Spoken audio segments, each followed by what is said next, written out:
성경 말씀 창세기 12장 1절 읽어보겠습니다. 시작. 여호와께서 아브라함에게 이르시되 너는 너의 고향과 친척과 아비 집을 떠나 내가 내게 보여줄 땅으로 가라. 내가 내게 보여줄 땅으로 가라. 이 땅이 지금 우리가 생각하고 있는 이스라엘 땅이죠. 이 만물은 성경에 의하면 하나님을 보여주고 있다. 로마서 1장 21절 보면 하나님은 영이시기 때문에 보이지 않는데 이 만물을 통해 하나님이 보여지고 있다라고 말씀합니다. 또 우리도 내가 누군지 모르는데 이 육체를 통해 사람들이 나를 보게 되죠. 이 육체가 나는 아닌데 이 육체, 나라는 존재가 있죠. 나라는 인격이 있고 내 생각도 있고 내 감정도 있는데 이게 안 보여요. 근데 이 육체가 있으니까 잘 보이거든요. 얼굴을 보면 감정도 보이고 또 생각도 추측할 수가 있죠. 그런 점에서 이제 이 보이는 것은 하나님을 보여주는 모든 도구들입니다. 사람은 하나님을 완벽하게 보여주는 하나님의 형상이고 하나님이 제일 완벽하게 보여지는 이 피조물이 사람이죠. 마치 내 자녀가 나를 제일 보여준 것처럼. 그러나 이 만물도 하나님을 보여주는데 그 중에 땅도 하나님을 보여주는 중요한 도구다라고 말씀을 하고 있죠. 그래서 이 땅을 온 우주를 만드는데 우주가 다 하나님을 보여주는데 하나님이 어떤 분인가를 보여주기에 하나님이 구별한 땅을 창세기 12장 1절에서 하나님이 말씀하시고 있습니다. 내가 내게 보여줄 땅으로 가라. 땅이 너무 많잖아요. 우리가 뭐 한국에서 살고 미국에서 살고 모든 땅이 다 중요한데 특별히 하나님의 복음, 하나님의 마음을 보여주기 위해서 하나님이 특별히 구별한 땅이 우리가 말하는 이스라엘 땅입니다. 이스라엘 땅을 이렇게 성지를 둘러본다. 뭐 성지라고 하지만 사실은 성지라고 말하는 건 적절하지는 않아요.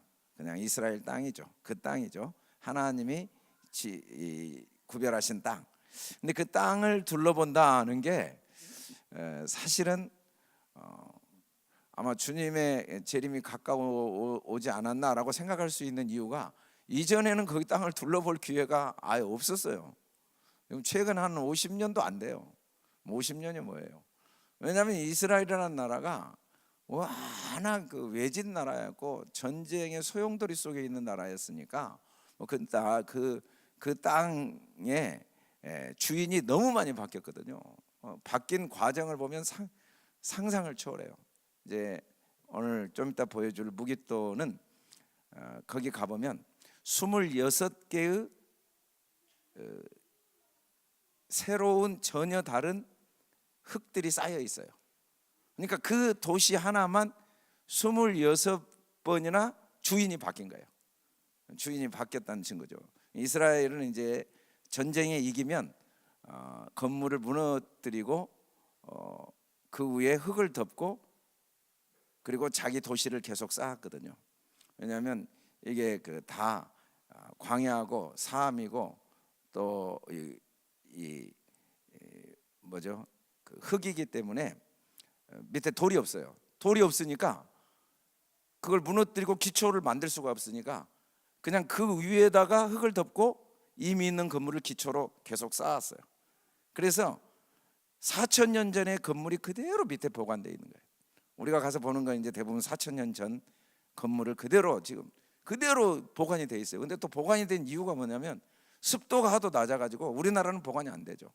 땅 속에 다 썩어버리잖아요. 근데 아예 안 썩어요. 습도가 없으니까 4,000년이 지나도 그대로 4,000년 전에 그 도시가 그대로 보관돼 있죠.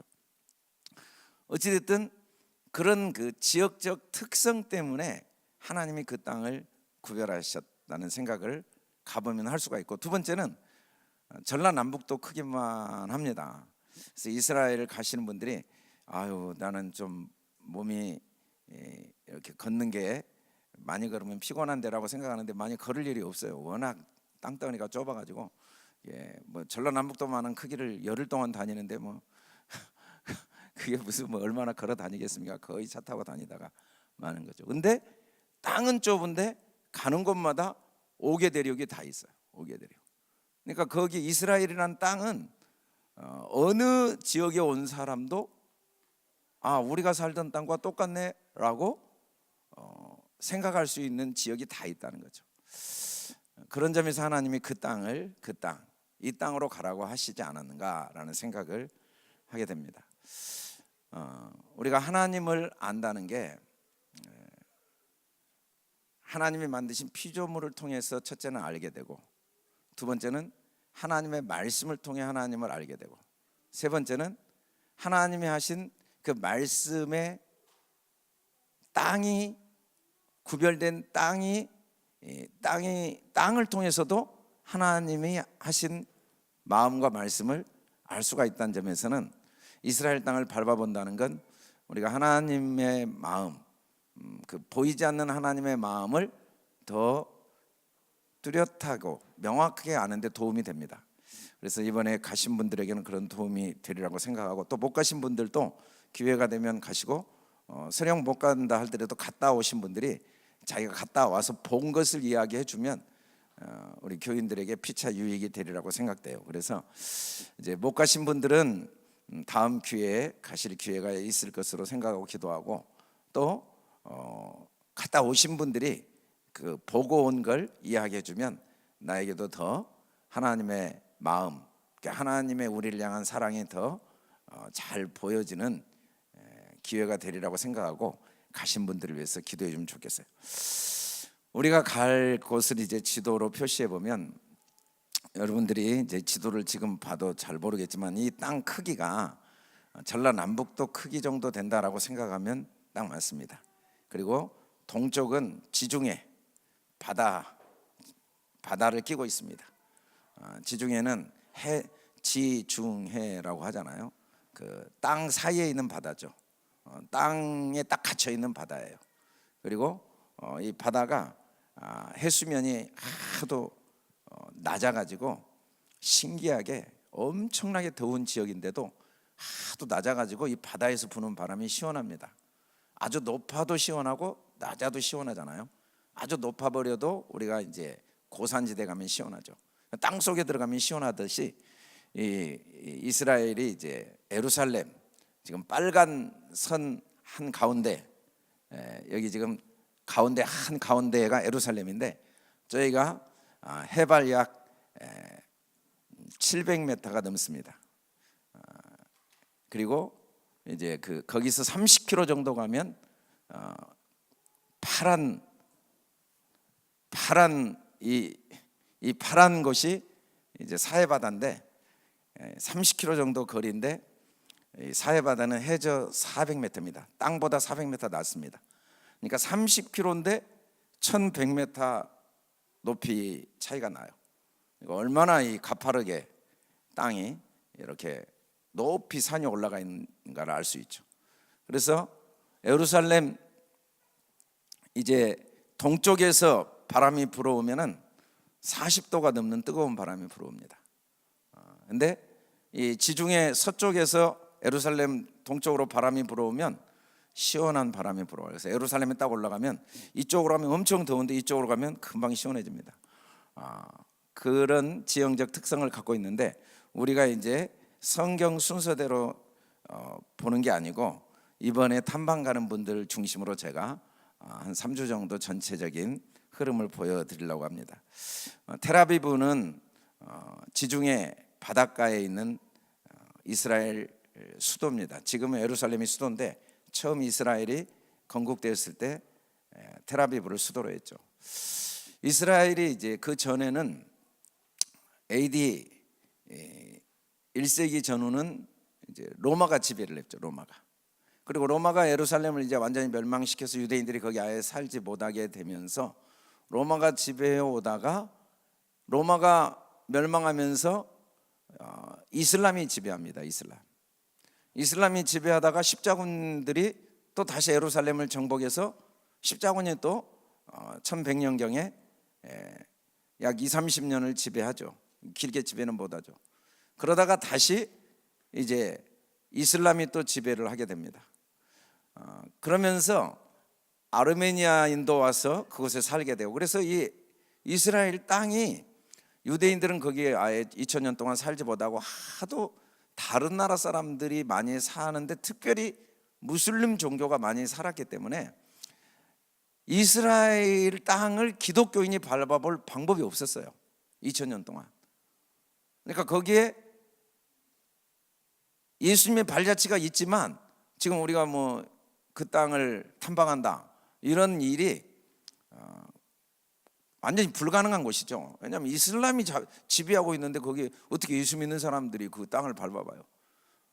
지금 성지 이스라엘 땅을 밟아본다는 게 불과 50년도 안 됐어요. 1948년 독립된 다음에도 별로 못 갔어요. 독립된 후에도 한참 동안, 지금도 가면 이제 아랍인들 지역이 있거든요. 지금 이스라엘의 아랍인 지역을 통치하니까 우리가 뭐 베들레헴, 나사렛, 여리고 여기 전부 아랍인들이 살고 있습니다. 자치 지역이에요. 이스라엘 땅인데 유대인들이 사는 게 아니라 아랍인들이 살아요. 근데 그 아랍인들이 유대인 통치를 받고 있는 아랍인들이어서 우리가 들어갈 수 있죠. 과거에는 아예 들어가지 못했어요. 그러니까 베들레헴을 가볼 수가 없었고 나사렛을 가볼 수가 없었죠. 물론 나사렛은 이제 특별히 기독교인이 지금 많아요. 아랍인들인데 거의 다 기독교인이에요. 그래서 거기는 아랍인들 중에서 일찍 기독교인 된 사람들이 많기 때문에 다른 지역보다 훨씬 이제 자유롭게 다닐 수 있지만 그것도 불과 60년이 안 된 거죠. 그러니까 우리가 지금 이렇게 성지 탐방 그런다 그러면은 뭐 이게 당연하고 자연스러운 것 같지만 사실은 이게 기적입니다. 이 4000년 역사에 이렇게 자유롭게 하나님이 아브라함에게 내게 보여줄 땅으로 가라, 그래서 하나님이 구별한 땅을 자유롭게 간다는 게 이 4000년 역사에 불과 50년도 안 된 거예요. 우리가 지금 이렇게 다니다 보면 원래 이렇게 다녔나? 근데 아예 다닐 수가 없던 곳이에요.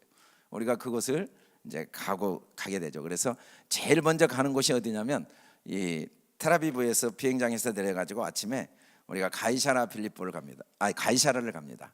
가이사라. 이 가이사라는 사도행전 21장 8절 보면 같이 한번 읽어볼까요? 시작.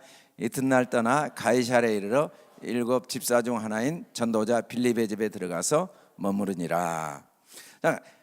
이 가이사라는 곳에 7 집사 중에 빌립이 이곳에 살았다는 것을 사도행전이 이야기해주고 있죠. 이게 가이사라가 로마 황제 가이사라, 케사르, 아우구스투죠.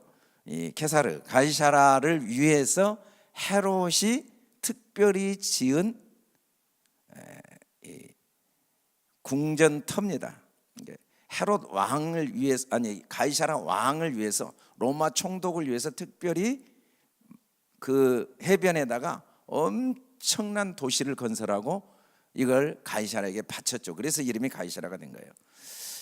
BC 약 15년, 약 20년부터 15년 사이에 완공이 된 것으로 알려져 있죠. 그래서 헤롯 대왕이 여기에 아주 역작으로 지은 엄청난 아주 최고의 그 휴양 시설을 갖춘 도시였습니다. 이 가이사라. 가이사라에 대한 이야기가 성경에 참 많이 나옵니다. 고넬료도 백부장이었는데 이 가이사라에 살고 있었죠. 그래서 베드로에게 하나님이 고넬료에 가라고 한 그곳이 바로 가이사라입니다. 왜냐하면 이곳에 로마 총독이 있었기 때문에 백부장도 당연히 여기 살았죠. 헤롯도 사실은 예루살렘에 있을 때보다 가이사라에 가 있을 때가 훨씬 많았어요. 그래서 사도행전 12장 19절 보면 헤롯 아그리빠인데 헤롯이 그를 찾아도 보지 못하면 베드로를 감옥에 가뒀는데 옥문이 열려서 베드로가 나가버리거든요. 그 베드로를 못 찾습니다. 그러니까 파수꾼을 다 죽이고 난 다음에 유대를 떠나 가이사라로 내려가서 거기서 머물렀다. 그러니까 가이사라는 로마 총독도 거기 봐. 예루살렘은 있을 곳이 못 돼요. 덥고 이 황량한 산이잖아요. 높은 산이잖아요. 그러니까 이 해변가 가이사라, 아주 시원한 바람이 가보면 엄청나게 시원한 바람이 한여름에도 불어오거든요. 한여름에도 그 뜨거운 태양 아래 시원한 바람이 불어온 것이 가이사라예요. 그리고 바다가 너무 아름답죠. 사도행전 25장 6절에 보면 베스도가 그를 가운데서 8일 혹은 10일을 지낸 후 가이사라로 내려가서 이튿날 재판자리에 앉아 바울을 데려오라. 여기에 감옥에 갇혀 있다가 신문을 받고 이제 로마로 끌려가게 됩니다. 그래서 바울이 선교 여행을 갔다 올 때마다 요빠나 가이사라로 들어옵니다. 가이사라로 들어와서 다시 이제 선교여행을 갔던 곳. 그래서 성경에 이 가이사라가 자주 나오죠. 가보면 이 가이사라 지금 남아 있는 이 지금 우리가 가서 보는 건 1950년부터 60년 사이에 히브리 대학에서 다 땅을 파헤쳐서 다시 발굴해내는 겁니다. 이건 이제 헤롯 이후에 여러 번 이 가이사라가 재건됩니다. 뭐 이슬람 때도 재건되고 오스만 투르크 제국 때도 재건되고 재건되고 또 다른 나라가 정복하면 이 성부터 무너뜨렸기 때문에 다 무너지고 또 재건되고 그래서 여기가 굉장히 무역이 발달한 곳이었거든요. 전 세계 이스라엘의 무역의 중심이었기 때문에 굉장히 도시가 여러 번 지어졌다 무너졌다 했는데 지금 이제 히브리 대학에서 그 지역 땅을 다 파보니까 2000년 전에 헤롯이 지은 터가 그대로 남아 있는 걸 우리가 가서 이제 보게 되고 또 그 다음에 지었던 이제 이런 여러 유적지들을 보게 되죠. 근데 이 가이사라라는 곳이 이제 바닷가이기 때문에 엄청난 그 성을 어떻게 유지했는가? 약 2km 정도 수로를 만들어서 물을 이 담수를 그 성까지 로마 군병들이 끌고 왔던 그 흔적이 중간에 다 무너졌는데 아직 남아 있는 걸 또 보게 돼요. 그 성이 얼마나 컸는가를 알게 되죠. 그래서 2km 전부터 그 담수를 쭉 수로를 만들어서 물을 가지고 와가지고 도시 사람들이 전체가 우리 요즘 뭐 이 수원지에서 도시에 물을 공급하는 그런 모습이 2000년 전 로마가 만든 이 수로가 남아 있습니다. 근데 이제 가이사라를 우리가 특별히 가는 이유는 성경에 이 본디오 빌라도가 예수님을 신문하고 그리고 이제 이 빌라도가 예수님을 십자가에 못 박도록 최후 판결을 했다라고 성경에 기록되어 있는데 성경에 기록된 이름이 성경 말고 이 가이사라를 발굴하는 과정에서 그곳의 총독으로 본디오 빌라도 폰티스 티토스가 그곳에 있었다는 비문이 발견된 곳이에요. 그래서 2000년 전에 이 빌라도가 예수님을 십자가에 못 박도록 판결했던 그리고 사도행전에 그 총독들이 그곳에 머물러 있었고 바울을 그 신문했던 펠리스 그들의 이름이 기록되어 있는 시베리안도 그리고 폰티우스 필라토스도 그 이름이 기록된 비문이 발견됐습니다. 그래서 우리가 2000년 전에 성경에 나온 이름이 성경에만 나온 게 아니라 역사 속의 실존 인물이었구나라는 게 이제 고고학적으로 증명이 된 자리여서 우리가 가면 이 돌을 보게 되죠. 조그만해요. 그 돌이 그 발견된 그 자리에 그대로 두어서 사람들이 저기서 사진을 많이 찍습니다. 근데 원래 이제 발견된 그 돌은 예루살렘 박물관에 있고 이건 이제 모조 돌을 그곳에 두어서 우리가 처음 갈 곳이 가이사랴 빌립보. 지금 그 바닷가에서 원형 경기장을 가서 보면 이제 한번 우리도 우리 전 팀도 가서 이제 우리가 찬양을 그곳에서 했는데 참 신기한 게 마이크가 없이 무대에서 찬양을 해도 전체에 다 들립니다. 지금도 어떻게 그렇게 공학적으로 만들었는지 모르겠어요. 그래서 저기가 약 7,000명까지 앉을 수 있다고 그러는데 그렇게 앉아 있어도 소리가 다 들리는 이 공연장이죠. 그리고 이제 좀 지나 옆으로 가보면 이렇게 이제 여기 사진을 엄청 많이 찍더라고요 이간에. 근데 옆으로 좀 가보면 바로 옆에 이제 그 오랫동안 로마가 저곳에서 이 검투사들 또 마차 경주했던 그 자리가 그대로 남아 있습니다. 그곳이 얼마나 오랫동안 로마 지배 아래서 화려한 도시였는가를 우리가 보게 되고 성경 사도행전과 이 복음서에 나온 예수님과 사도 바울 그리고 빌립 그 고넬료 우리가 성경을 읽을 때 이제 뭐 고넬료가 바로 여기에 있을 수밖에 없었던 이유 빌립이 이곳에서 이디오피아 내시를 이곳 가기 직전에 만나게 되죠. 이디오피아 내시가 이제 이곳을 통해서 아프리카로 계속 예루살렘을 들렸다가 가는 그 중간에 이 빌립이 만나서 세례를 준 그 중간 가는 과정에서 세례를 주고 어디에 머무르냐면 이 가이사랴에 머물게 됩니다. 왜냐하면 빌립의 고향이 여기였기 때문에. 사도행전 8장에 이 빌립의 집이 여기에 있다는 것을 우리가 알 수가 있고, 그리고 이곳이 이제 역사 복음의 실제로 사도 바울이 1, 2, 3차 4차 선교 여행의 중요한 위치였다는 걸 이제 알 수 있게 됩니다. 여기를 들렸다가 우리가 여기서 아침밥을 먹을 거예요. 도시락으로 이 바닷가에서 맛있게 아침밥을 먹고 이제 바로 이어서 어디로 가냐? 우리가 다음 두 번째 가는 게 갈멜산입니다. 갈멜산 보이나요? 갈멜산 가이사랴에서 갈멜이라고 좀 글자가 갈멜 제가 갈멜입니다. 이 가이사랴에서 갈멜로 이제 우리가 갈멜산은 그냥 한 산이 아니고 무등산처럼 약 20km 긴 산입니다. 그 하이파까지 연결된 갈멜산 엄청나게 긴 산입니다. 그 중에 이제 제일 높은 곳, 이 카르멜 산을 우리가 올라가는데 지금은 이제 무라카라고도 하는데 무라카가 불의 제단이란 뜻이에요. 히브리어로. 엘리야가 그곳에서 이제 하나님께 기도하죠. 고랑을 파고 제물을 바치고 불을 내려주라고 할 때 그 바알과 아세라 선지자 850명이 뭐 온몸을 상하고 밤새도록 하는데 하루 내내 하는데 이제 그 고랑에 제물에 불이 안 탑니다. 근데 엘리야가 물을 부숴놓고 기도하는데 그 물이 고랑에 가득한데도 제물을 다 태운 그 자리라고 사람들이 후세에 이야기한 자리를 우리가 이제 가게 되죠.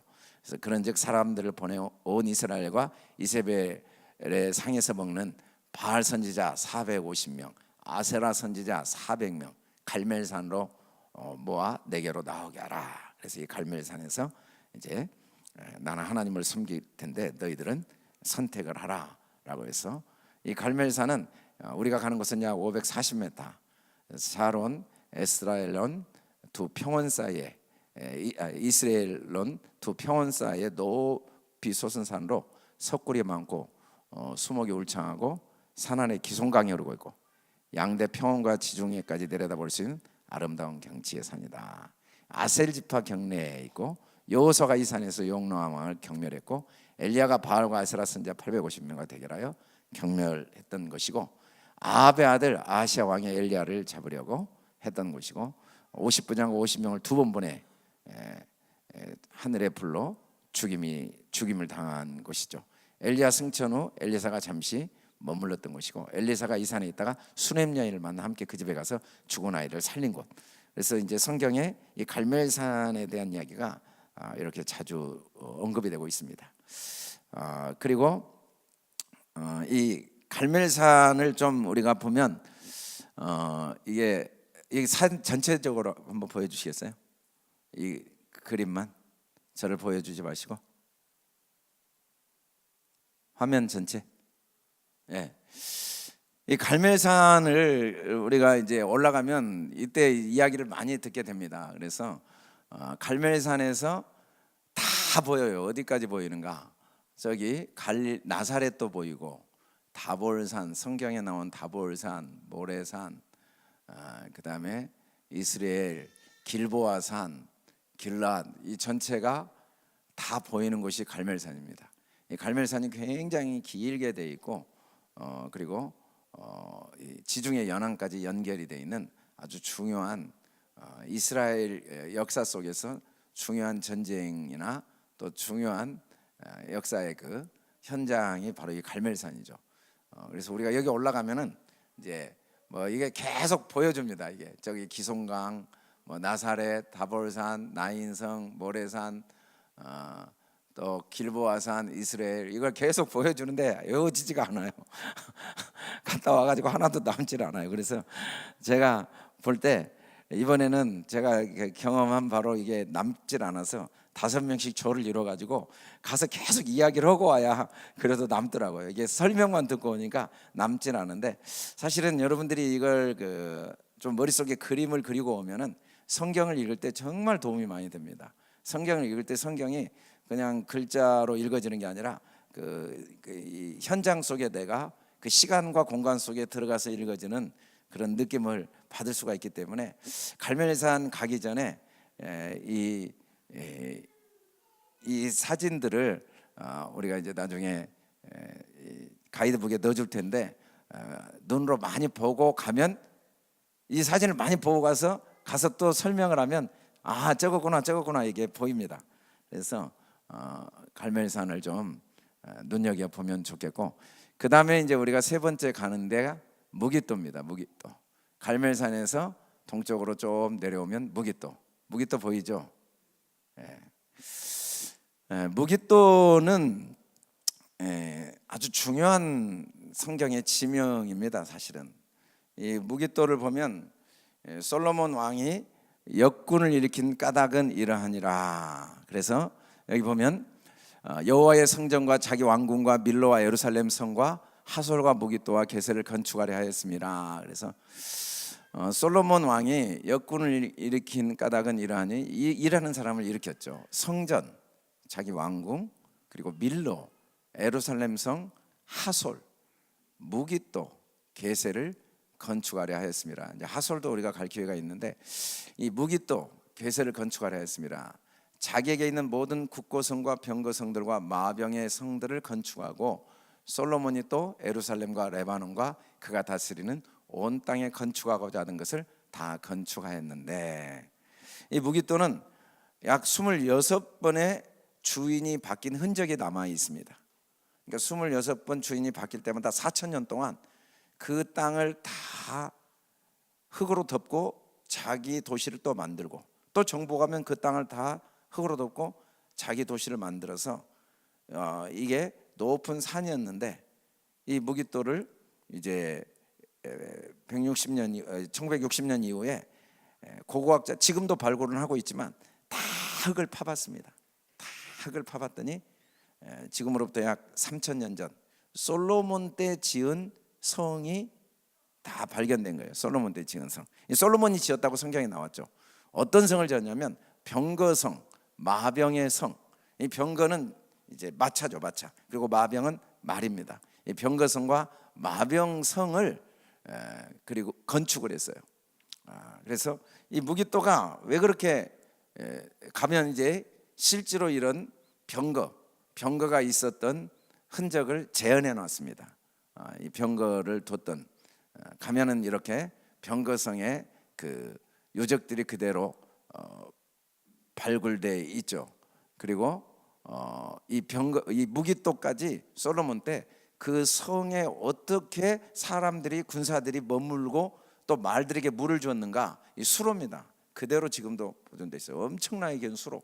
그래서 그 물을 끌어온, 그리고 물 엄청나게 큰 저장고, 어마어마한 저장고들이 발굴이 됐죠. 그렇게 해서 이 성을 특별히 이제 솔로몬이 마병을 위해서, 병거를 위해서 지었던 성의 흔적이 있는데, 무깃도를 우리가 이제 보면 아주 중요한 교훈을 우리에게 주죠. 이 무깃도라는 곳이 성경에 굉장히 많이 나오는데, 무깃도에서 왕들이 다 죽습니다. 무깃도에서 우리가 제일 성경에 하나님의 마음에 합한 왕이라고 인정받는 왕 중에 하나가 여호사밧 왕인데, 이 여호사밧 왕은 무깃도에서 죽거든요. 전쟁 때마다 왕들이 죽은 곳이 바로 무깃도예요.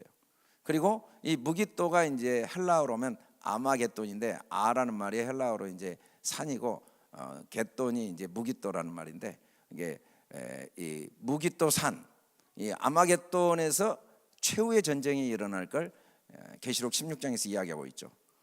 이 상징이지만 이 무깃도에서 이제 영들이, 악한 영들이 각 나라의 군대를 다 데리고 와서 마지막 전쟁이 일어난다라고 이야기하는데, 이 무깃도는 26번의 전쟁이 실제로 있었던 것이고, 이게 이제 그 무역 족장의 대로가 있습니다. 족장. 근데 해변의 대로가 있습니다. 이 해변의 대로를 통해서 모든 무역이 다 저 아프리카와 그리고 저 유럽과 아시아로 이어지는 모든 무역이 이 해변 도로로 이어졌는데, 그 해변 도로의 가장 요충지가 무깃도입니다. 이 무깃도를 통과하지 않고는 아프리카로 갈 수가 없고, 그리고 또 이 무깃돌을 통과하지 않고는 유럽으로 갈 수가 없는 가장 요충지여서 누구나 여기를 차지하면 그 지역을 다 차지하게 돼 있어서 전쟁이 제일 심한 곳이 고지였죠.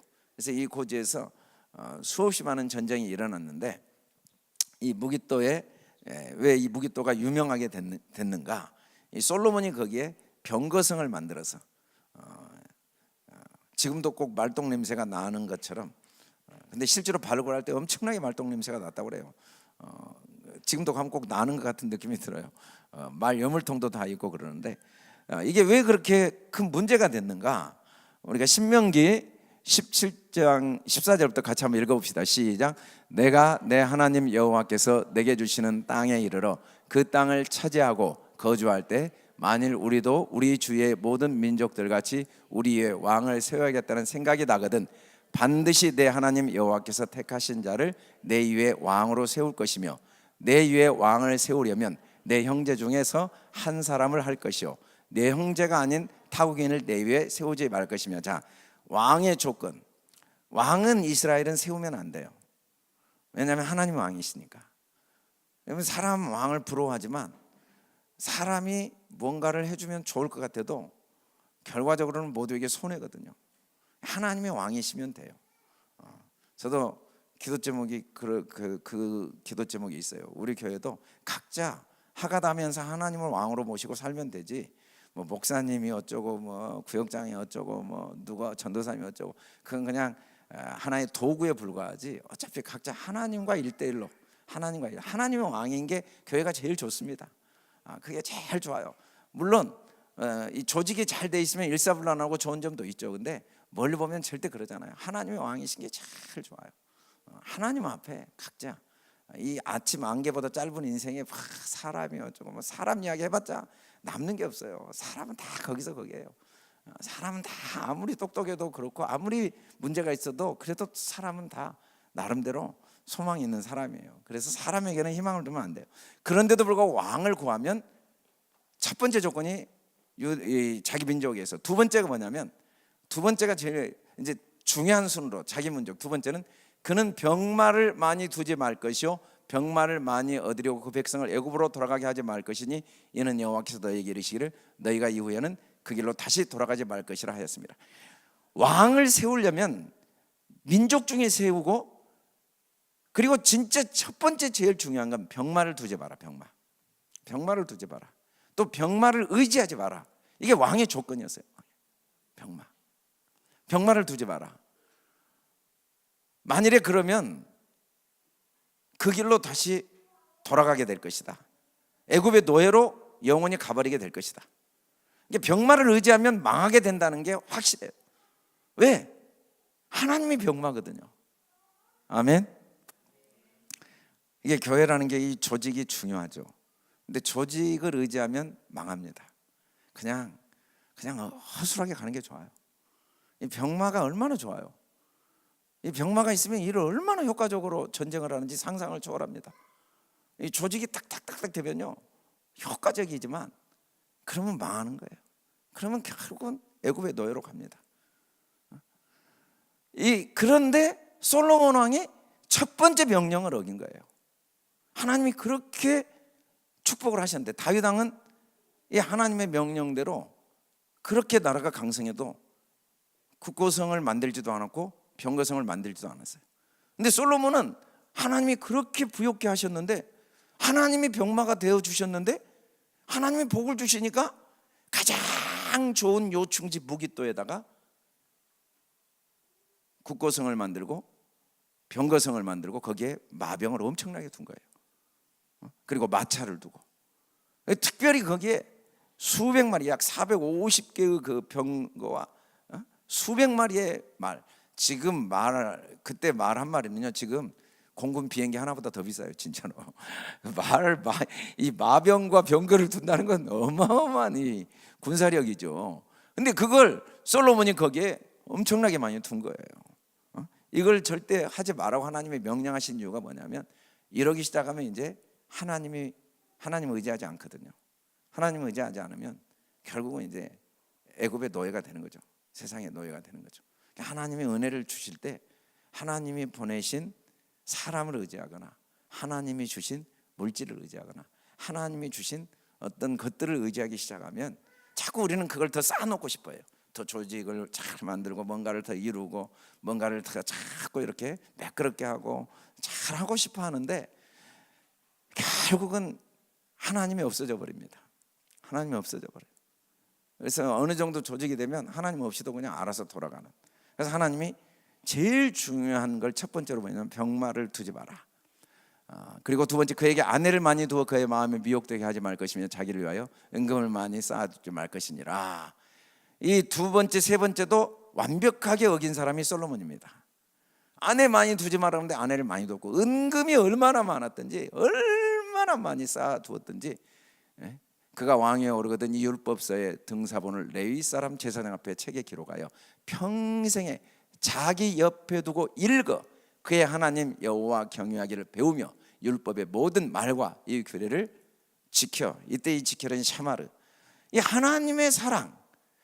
하나님이 어떻게 애굽에서 이스라엘을 건져내셨는가, 하나님의 아브라함을 어떻게 그 본토집 아비집을 떠나 그 가나안 땅에서 거부가 되게 하셨는가, 이 하나님의 마음을 항상 간직하라. 여러분, 아버지 말씀을 지킨다는 게 뭐예요? 야, 집에 일찍 들어와라. 일찍 들어오는 게 중요한 게 아니라 그 아버지가 그렇게 하신 말씀의 마음을 지키는 거죠. 몸만 오면 무슨 소용이에요? 그러니까 말씀을 통해 계속해서 하나님이 나에게 어떤 분인가를 항상 기억하라. 이걸 잊어버리지 마라. 이걸 잊어버리지 마라.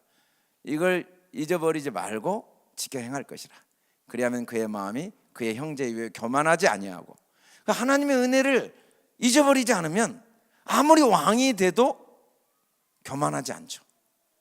왕의 위치에서 어린 이 백성들을 지배하거나 주관하지 않겠죠. 섬기겠죠. 이 명령에서 떠나 좌로나 우로나 치우치지 아니하리니 이스라엘 중에서 그와 그 자손이 왕위에 있는 날 장구하리라. 이 무깃돌을 가면서 제가 이 무깃돌을 갈 때마다 다시 한번 이 말씀을 계속 묵상을 하게 됩니다.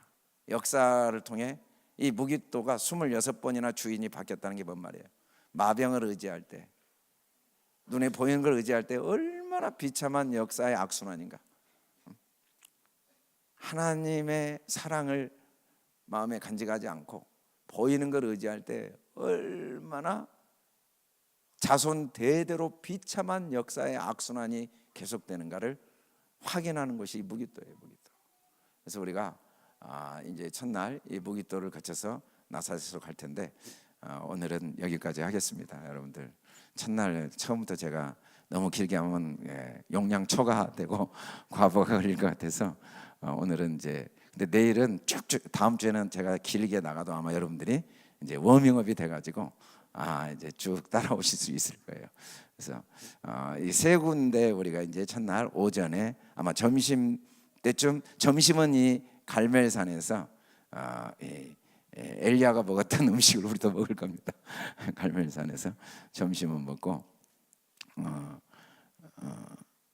이제 무깃돌을 거쳐서 나사렛으로 우리가 가게 될 텐데, 성탄이 끝난 다음 주에 우리가 나사렛에 대한 이야기를 좀 더, 갈릴리 이야기를 다음 주에 드리도록 하겠습니다. 우리 찬양팀 나와서 찬양.